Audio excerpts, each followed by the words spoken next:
All right, we are back for the final week of the Rush Report, the final week in fantasy football, the final week of the playoffs and championship Sunday. And with us today, Nick, we have the commish, Shane. Shane, welcome back to the Rush Report. Thanks. It's a little bit of a melancholy visit given my pending regulation. Everybody's got to serve their time down in the Wee League. Some of us started there. Some of us just have to learn to get back up there. But, hey, this has been a season in fantasy football like none other. So why not anything like none other with some relegations happening that surprised us at the beginning of the season? It's true. It's true. So let's take a look at the bracket, the playoff bracket, and we'll see if you haven't been paying attention on our Rush Report of what we're looking at this week. There's three huge matchups that really matter. There's the Bigs championship game between Christy and Darren. And then the relegation game between Craig and Daniel. And then the third place game in the Bigs to see who's going to be or in the Wee League to see who is going to get promoted. So those are the three big matchups this week. And so I thought what we would do is start out with looking at those three big matchups, and then we'll look at the other matchups just to see. But Shane, anything that you have to say? Everybody's been hearing Nick and I all season long of what we've thought about fantasy football this season. What sticks out to you most about this year? It's been a weird year, right? Like the other day I was looking at Dave's team just after the loss, right? And I was thinking to myself, like, teams that we thought were going to be big, coming into the year, while they performed steadily, they've really dropped off huge in the playoffs. And then teams that we thought were mediocre have come on hot in the final weeks of the season. I mean, look at some of the quarterbacks. Like, let's look at Jalen Hurts, right? Like, I mean, for all intents and purposes, that could have been a waiver wire pickup last week. But in the end, that was one of the highest scoring quarterbacks of the week. Like, It's been a very weird year, and I don't think anybody expected the year to go the way it was going to go. Yeah, Nick, what stood out to you last week? I know what stood out to me, but what stood out to you last week in the matchup? Which one? Well, in last week in fantasy football, what stood out to you last week? James Conner not suiting up. Oh, that killed me. In another league completely, that killed me. Like, Monday night he was out. I was like, I don't have any other players. Yeah, I benched Amon from Miami, and that was 21 points sitting on the bench. And I benefited from that, and I was happy. So the thing that surprised me was injuries dictating week 15, semifinal week. I mean, in all reality, Dave lost because Eric Ebron got hurt. Mm-hmm. Nick lost because James Conner wasn't available. I mean, we could probably go down through every single matchup last week and see how that happened. But, I mean, injuries this year played a huge role, even a bigger role than what they normally do. So I think it's fun to think about that. But as we look at it, let's look at the matchup this week. The big one, obviously, is for the marbles between Darren and Christy. I mean, this is a Miller Bowl, but who would have thought that Christy in her first year in the Bigs would be playing for a championship? I didn't. I mean, I said it after she drafted. I loved her team because it was young and it was going to be something that could be special, but I didn't think it was going to be competing for a championship year one. And this is going to be a fun matchup. I mean, if you look at the matchup here, Lamar Jackson and Josh Allen, two of the bright young stars at quarterback in the league. Yeah, see, and that's ideal. I guess I didn't really think Josh Allen's success last year was going to translate into further success. Maybe it's the Buffalo stigma, but I'm rather impressed. I mean, it was consistency almost week in and week out with his legs and with his arm. We all know what Lamar Jackson brought to the table. Now, Lamar Jackson has a wicked high ceiling, but it's interesting. When he struggles mightily. And I think that's what, in essence, that helped contribute to Darren's issues other than the one, the only, Michael Thomas. Yeah, I mean, Darren was 6-7 going into the playoffs and was the 7th seed. Nick, you know all about that. But I mean, Darren's the stars aligned for Darren in the playoffs, and sometimes that's all it takes is that. I mean, Shane, what do you see here? So I've looked at this matchup a lot. So first off, I think that Darren's record is sort of like it gives him a false sense of beatability. But I mean, just looking at the matchups, I think that Darren has a strong chance. I mean, Josh Allen is going against New England, and Belichick is great at coaching his defense to quarterbacks, while Lamar Jackson is going against the Giants. And so right there, on paper, it looks like Jackson has a strong chance. And then you add Dalvin Cook into the mix, and some of the other players. I think it could be anybody's game because Noah Fant, Brandon Cooks, those are boom or bust players for Darren. So it's really anybody's matchup. Yeah, I mean, both teams are dealing with injuries here. Christy lost Clyde Edwards-Helaire and Mike Gesicki, two of her top scorers, and Keenan Allen is questionable. I mean, we saw what he did last Thursday night. And Darren's got Michael Thomas, a keeper that is on IR, and then Antonio Gibson, who has been a stud this year. We don't know if he's going to suit up this week. This matchup is going to – you said it right, Shane. It could go either way. But I think what it comes down to is can the rookie running backs live up to the hype and propel Christie to a win? Yeah, and Taylor had a great week last week, but you never know, right? I mean, it could go to Hines. Like the way that they've been running the ball, you just don't know. Yeah, and as a Steelers fan, I watching that game Monday night, Gio Bernard looked like Barry Sanders against the Steelers defense. The Steelers run defense is absolutely terrible, and Jonathan Taylor has turned into a stud, and J.K. Dobbins has now become the lead back in Baltimore. I like the matchup, and I have to pick Christy because she's my wife. So who do you guys like in this matchup? I'll let Nick go.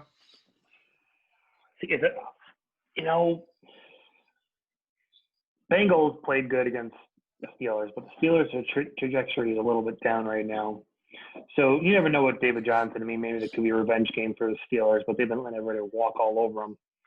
But, I mean, I love Dalvin Cook, even though he's a Viking.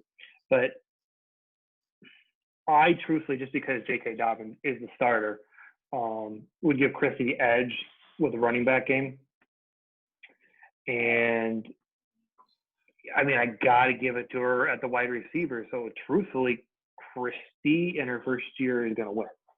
That's what I think, just looking at it. I mean, it could be wrong. I mean, Noah Fant could have a decent game against the Chargers. Dalvin Cook and David Johnson could hold them up. And maybe even Washington's defense could play a factor in there. But I think Christy's got enough on paper to do what she needs to do this week to win. Shane, I mean, Nick, what do you think? Nick makes some good points. I think that, so you've got Belichick against Allen, and you've got Jackson against the Giants. I think that those quarterbacks are going to put up very even numbers. Dalvin Cook is going to have a good game, but Taylor could have a good game. So you've got Johnson and Dobbins kind of offsetting. So that's kind of a tie. I think it comes down, it's going to be weird because of the position. I think it comes down to the tight end, right? If Noah Fant has a great game, I think that Darren wins. And I think that if he doesn't, then Darren loses. Yeah. I think we're going to know the winner of this matchup after the 4 o'clock games. Even though Christy has Josh Allen on Monday Night Football, if it's within 10 points, I think Christy's going to win going into Monday night because I don't think Josh Allen has a dud. I think Buffalo's going to want to stick it to New England and show them we're the division champs. Now it's our turn. Yeah, there's been guys that you can see are buying into Belichick's plans. And yeah, he likes to take out the number one weapon. And yes, Josh Allen is the number one weapon. But this is also a Josh Allen that has experience. So, Yeah. I mean, from the football perspective, I think he's got enough. And fantasy-wise, he should put up at least the 20 points, if not more. Yeah, I mean, that's a very good point. I mean, Josh Allen's not a rookie quarterback anymore. He's a veteran, and he has learned how to play the game. So, I mean, that's the best part about this. This is a great matchup, and it's going to be fun to watch. Going down, I mean, let's see. We'll look at here.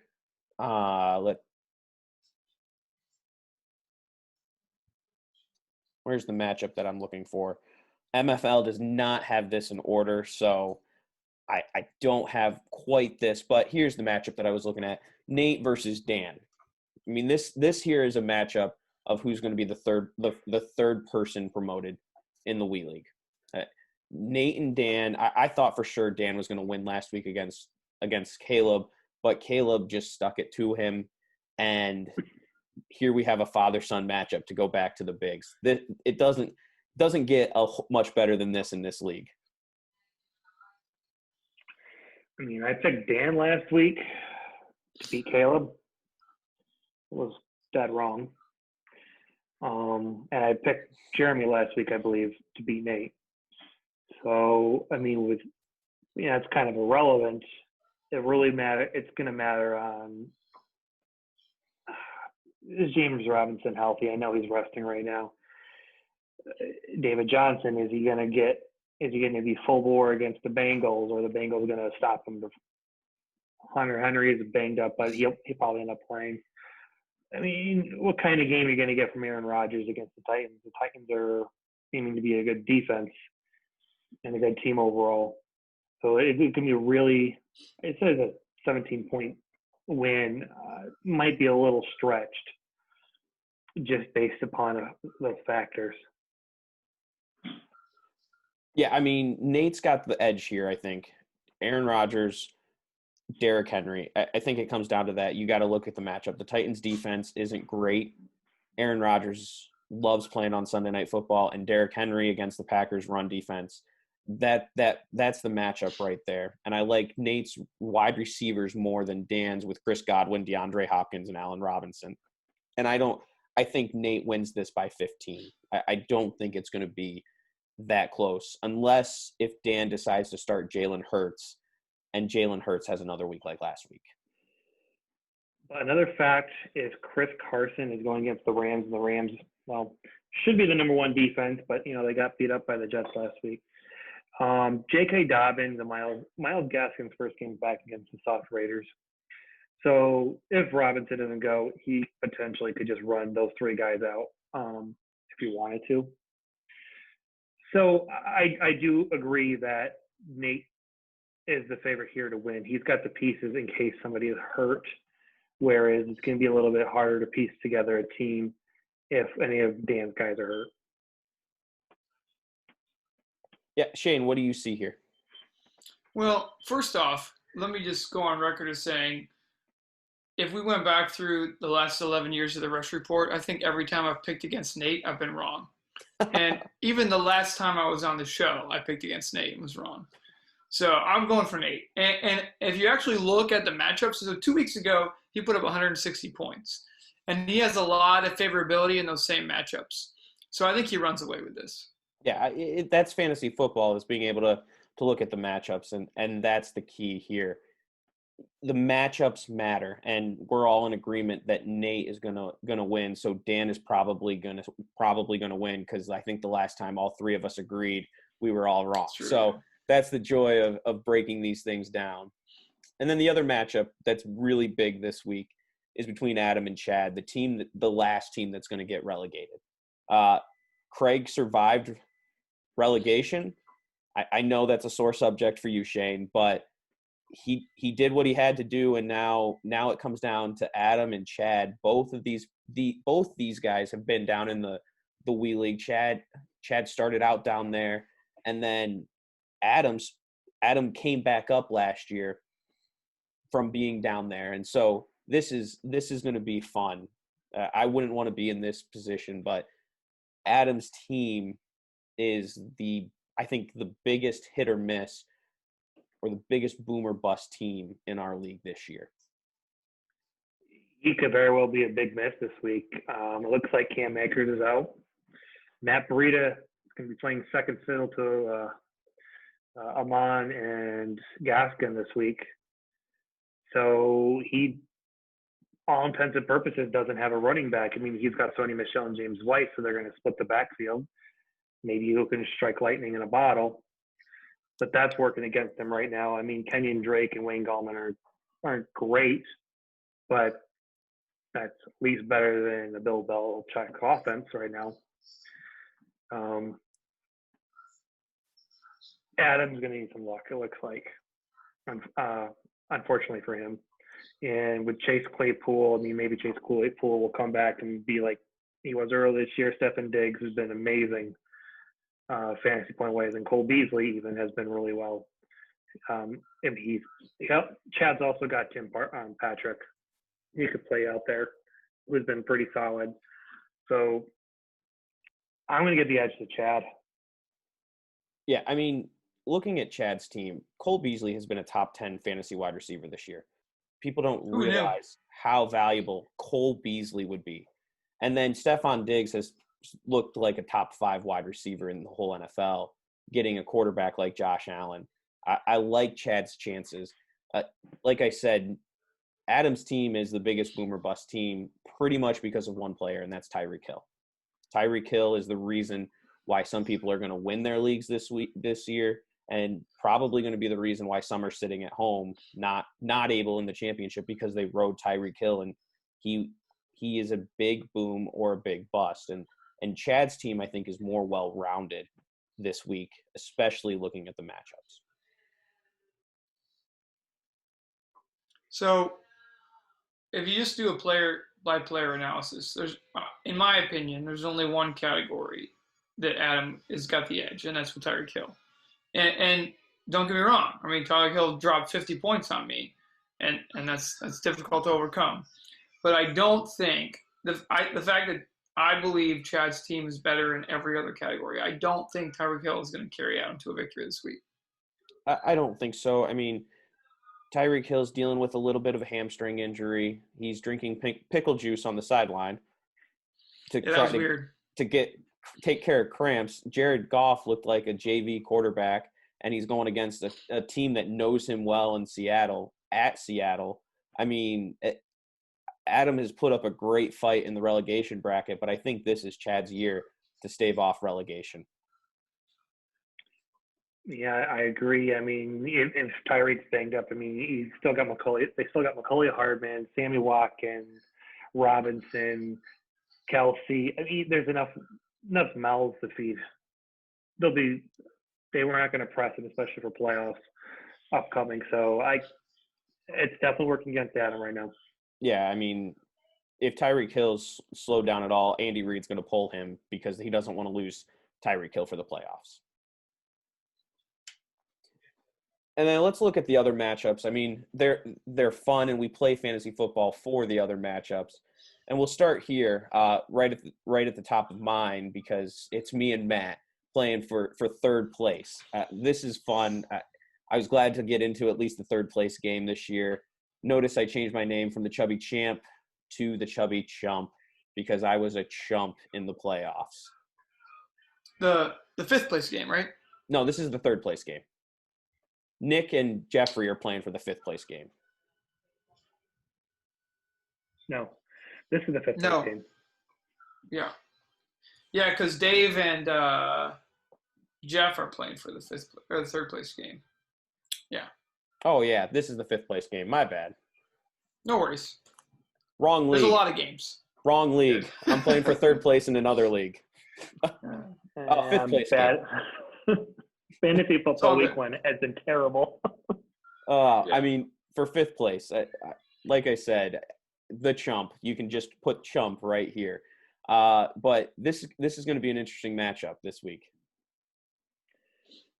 I'm picking Matt. Yeah. Okay. maybe it's a little bit of revenge, but also, I mean, I'll break it down a little bit. I mean, Baker, Jets, Swift, and I mean, if Davis is going and McCaff's not going, it's still, I mean, I know it's Washington's a little rougher, but you got Calvin Ridley, who's been great this year, DeAndre Hopkins, even Amari Cooper with the red flopping rocket. So, yeah, I mean, Matt's got the better team this year. I'm dealing with injuries. I'm dealing with a quarterback who can't seem to throw the football right now. So I'm hoping that I can catch the hot Mitchell Trubisky against the Jags. That's all my prayer is, that Mitchell Trubisky looks like a franchise quarterback this week. He put up 30 points the other week, so. Yeah, I mean, at the end of the day, for you, the biggest issue, right, was McCaffrey. I mean, McCaffrey played, 3 games this season? Yep. I mean, if he's healthy all season, I think that you're looking at a completely different situation coming into this week. But he's been out, and Matt leveraged his handcuff, so he sort of benefited. So it's a little bit fitting that you guys play each other at the end of the year. But I think Matt pulls it out. I think you guys are right. I mean, Matt, best of luck, but it's just disappointing. And then we go to the third place game, the actual third place game between Jeffrey and Dave. I mean, Dave, number one in the league all year, and Shane, you said it during our playoff preview. The number one, it's tough for the number one seed to win. It very rarely happens. So are we going to call that the curse of Shane? Curse of the commish? I don't know. That's not on me. That happened before I mentioned it. Although, coincidentally enough, the only year I came in the playoffs as a number one seed, Matt beat me the year that Jamal Charles put up like 1 million points. I don't know if you guys remember that. But that's what kicked me out of the playoffs that year. I mean, Dave's team has been solid all year. Very consistent, constantly scoring over 100 points. And when you do that, you get to the point where you're going to win games. But then Jeffrey had a rough patch in the middle of the season where he lost 3 straight. But now he's here playing for third place. And honestly, the only reason why he's not playing for the championship is because he ran into a brick wall in Darren. Darren put up some serious points last week. I mean, just looking at just the overall matchup, James Robinson, no James Robinson. I mean, I know Dave's got the tight end issue. I think that could come back and even the playing field a little bit out. But let's say, for instance, Eric Ebron does play, I think Dave would have the edge in this. Yeah, I mean, I like Jeffrey's team. Patrick Mahomes had a down week last week. I don't think that's going to happen again. The Falcons, it could be a 40-point game. It could be, and especially if the Falcons go up early. We know what the Falcons do with the lead. They like to lose it. Chris Carson and Austin Eckler. I mean, the Rams' run defense is solid, but I think Carson gets into the end zone, and that helps Carson's value. And Eckler against the Broncos, Justin Herbert's going to start checking it down to Austin Eckler because Austin Eckler's healthy again.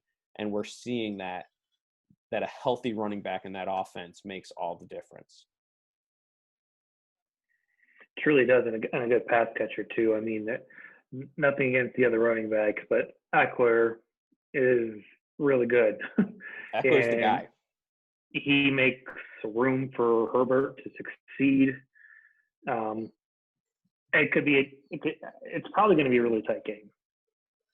Within 5 points. I'm still going to give Dave the edge. Jeffrey has got the potency to win. He's got some good matchups. All right, Shane, you're the deciding vote. Who do you think's going to win this matchup? So, honestly, and this rarely happens, I think it comes down to quarterback, right? Like if Jalen Hurts goes off like he did last week, I think Dave could win. But if Patrick Mahomes has just a regular Patrick Mahomes game, then I think that Jeffrey wins. So I give Jeff the slight edge, but I think it's almost dead even. It's probably within 5 points. I think Jeff wins within 5. Yeah, and Jeffrey hasn't even submitted his lineup yet.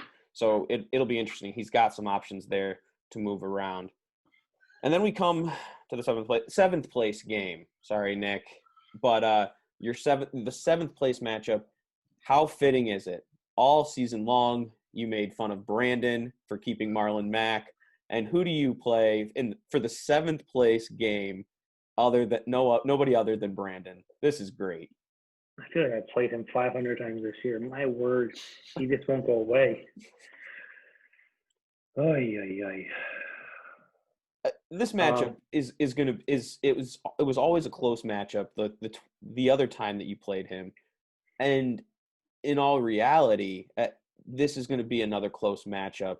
I don't think MFL's projections are quite right with Brandon's team, just because we don't know what's going to happen in San Francisco's backfield. You're absolutely right. It's going to be I think it's going to be a close game. I agree. I mean, a lot of it for me is going to depend on Connor's health, and then Sullivan Ahmad. Gaskin's back, so we'll see about that one. But yeah, you're right. I mean, is Raheem Morset coming back to play this week? Is he going to take the lead back role again? Is Hunter Henry going to be healthy this week? I mean, his option is Kyle Rudolph, not a very fitting and comforting one, but I mean, it'll be a tight game. Yeah, if you look at the matchups here, Kyler Murray against the Niners, I know the Niners defense isn't what it was last year, but it's still a good coached defense against Justin Herbert, who's playing at home against a division opponent. But the difference between this division matchup is the Broncos have only seen Justin Herbert once. And I think they sucked last week. They were awful. And I think Justin Herbert looks like a budding star in this league. And I think Justin Herbert is the reason why you're going to win this week, Nick. Not because of your running backs, not because of your receivers, but I think Justin Herbert is going to look like a future MVP on Sunday. Justin Herbert, Devontae Adams, and Waller basically have kept me in this season, because as soon as Breeze went down, Kamara became irrelevant.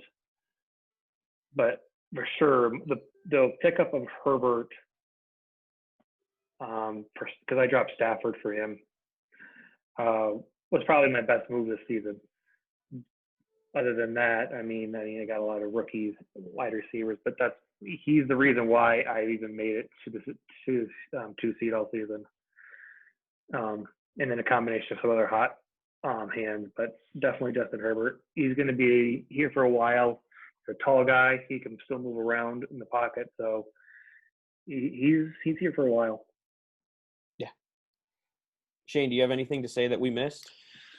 No, I got to go with Nick, just because I had Nick as the number one power ranking coming into the playoffs, and he let me down big in the first week. So I got to pick him to win. All right, and then let's go quickly through these other matchups, because this is getting long and nobody wants to listen to us ramble on. We've got here Daniel versus Craig, the two teams that have staved off relegation. The quick things that I see here is Russell Wilson against the Rams. I love this matchup. Russell Wilson, they're starting to let Russ cook, and I think Russell Wilson is the reason why Craig staved off relegation. I tend to agree with that. It makes a lot of sense. It's gonna be interesting. Is it a Corey Davis week? Does David Montgomery continue his surge of dominance in the backfield? I'm gonna go with Daniel, just because the Packers' run defense is terrible. Fair enough, Shane. I got to go with Craig. I think that, Craig is another one of those teams where in the middle of the season, you were like, there's no way. And then at the end of the year, he just caught fire. So I got to go with Craig. Plus, I lost to him. So yeah, Craig was dealt with injuries, and he has held it together and really done a great job in the playoffs. And then here we have Jeremy versus Caleb for the championship in the Wii League. I mean, these two teams are getting moved up. Jeremy's coming back up. Caleb, in his first year down in the Wii League, made a statement saying, I want to be a part of this for the long haul by getting promoted. And this looks like it's going to be a great matchup. It's going to be a high-scoring matchup. I mean, these projections are a little low. But this is Mr. Jeremy. He's coming back on up with his with the victory and choosing whatever team he wants.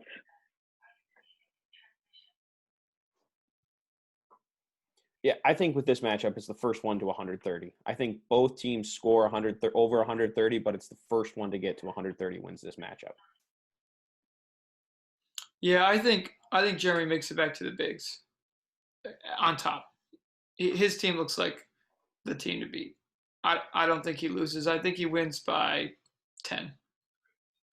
Yeah, I think 140, 130, something like that is going to be pretty close to what it is. It's going to be a fun matchup for these two, no matter what. And it's fun to see how the Wii League has grown to players that didn't really pay attention when it first started, when Nick and I joined the league 4 years ago, to now where everybody's paying attention and everybody's keeping an eye on the waiver wire and treating it like the way fantasy football should be treated. Yeah, I'll be honest, oh, go ahead. Yeah, that's what makes it fun and intense. When you got everybody, I mean, Keith and I in another league where up until probably this year, you had people that set it and left it, at least 4 teams, if not more. And now everybody's just about, except for maybe 1, maybe 2 people, but the more involvement in the league makes it harder, a lot more fun, a lot more tighter. I mean, I'd rather have a lot of people just getting in based upon points for, because that means the league was competitive to me. Yeah, I think that, looking at the Wii League, the first couple years we did it, there was it was such a weirdly competitive league. Like there was entire teams on the waiver wire. So and they're like draft picks. Like they're like third depth running back was a starter in the main league. So the way that it's evolved, you're right. It's gotten a lot more competitive, and I've been watching it. I remember the first couple years we did it, and I tried to do matchups for them. It got to be a little bit much, but I remember like just looking at their waiver wire, thinking like, man, there's a lot of players available down there. Yeah, I remember the first year that I moved up and seeing some people on the waiver wire, and I'm going, what in the world? How come he's on the waiver wire? And it wasn't our waiver wire; it was the Wii League. And I mean, it's a lot of it was fun. It was fun to win, but when you get up to the bigs and you're playing with 14 teams and people who know fantasy football and know football in general, that's what makes it fun. And it's going to be exciting to have Jeremy back up and Caleb moving up, and then whoever wins the matchup between Dan and Nate, it's going to be fun to see who's going to make a statement and come back up. And this has been a great. I'll tell you guys how it is next year when I'm down there. It'll be great. Shane, best of luck. We hope to have you back after next year. But everybody that has put up with us this far deserves a medal in our rush report. This is the longest rush report of the year, but it's also the most important week of the season with championship weeks. And this is the last time that we're going to do this before next year, before maybe we'll do a draft preview. We'll come up with mock drafts. One plug to put out there, we do need to do a winter meeting this year. Whether it's on Zoom or Teams or whatever, we've missed it the last couple of years. There's some things that have happened in the league. You guys saw the announcement we put out, the first week of the playoffs with the lineup situation. So owners, guys, look in January, look for a good time. We absolutely need to do a winter meeting this year. We need to vote on some stuff, so we need a lot of people to tune in. So you hear that. The commission is speaking. Our own Shane Thompson, a.k.a. Roger Goodell, is speaking. We need to do our Winter League meetings and get that taken care of. Any last words from you two as we wrap up our season for the Rush Report? It's been fun. This adds a new element to it for me every week. It makes it a little bit more entertaining. I mean, something more to look forward to. It's been a long year for many of us, so this has definitely been a lot more enjoyable. So in addition to a winter meeting and something that I pushed for, I think 2 years ago that sort of died, I'd love more interaction with the league itself. So I very much would like to start a league Facebook page. I know that not every owner is active on Facebook, but I think enough owners are active that it would create a little bit more owner interaction. So yeah, keep that in mind. Absolutely, and we can that should be the number one priority on the agenda for our winter meetings, is so that way we can have more interaction, just to make it fun. I've looked forward to doing this every week.